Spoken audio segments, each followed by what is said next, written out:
রাজধানী পল্টন মোড়ে সড়ক দুর্ঘটনায় প্রাণ গেছে এক ব্যাংক কর্মকর্তার। ভোরে মুখোমুখি সংঘর্ষের পর রাস্তায় উল্টে পড়ে বাস ট্রাক, তার নিচে চাপা পড়ে ঘটনাস্থলে প্রাণ যায় মার্কেন্টাইল ব্যাংকের সিনিয়র অফিসার জাকির হোসেনের। নোয়াখালীর কর্মস্থলের উদ্দেশ্যে রওনা হয়েছিলেন তিনি। এই দুর্ঘটনায় গুরুতর আহত হন রিকশা চালক। শ্রীলঙ্কা আবারও রপ্তানিতে শীর্ষে।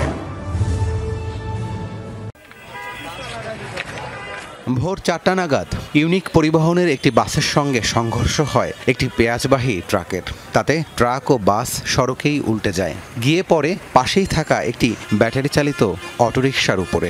ঘটনাস্থলেই প্রাণ হারান রিকশা যাত্রী। মার্কেন্টাইল ব্যাংকের সিনিয়র অফিসার জাকির হোসেন। আহত হন অটোরিকশা চালক। তাকে ঢাকা মেডিকেল কলেজ হাসপাতালে পাঠায় পল্টন থানা পুলিশ।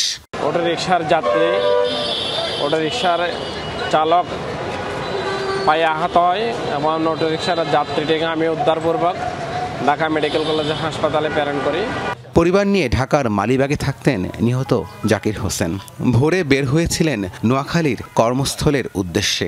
বাস চালকের বেপরোয়া গতির কারণেই ভাই হারিয়েছেন বলে দাবি স্বজনদের।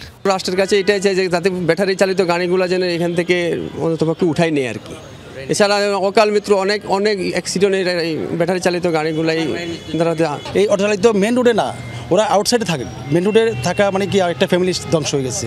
আমি আবেদন জানাচ্ছি যে এই ধরনের থেকে নিষ্ক্রিয় থেকে সরকার এটা চাক, নিরাপদ সড়ক আমরা চাই।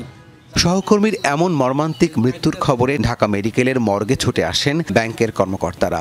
নিরাপদ সড়কের দাবি জানান তারা। উনি একজন অত্যন্ত সাদাসিধে, সদালোপী, ভদ্র একজন কর্মঠ অফিসার ছিলেন। মূল সড়কে অটোরিকশার চলাচল বন্ধের দাবিও জানান জাকিরের স্বজন সহকর্মীরা। রাব্বি সিদ্দিকী, যমুনা নিউজ, ঢাকা।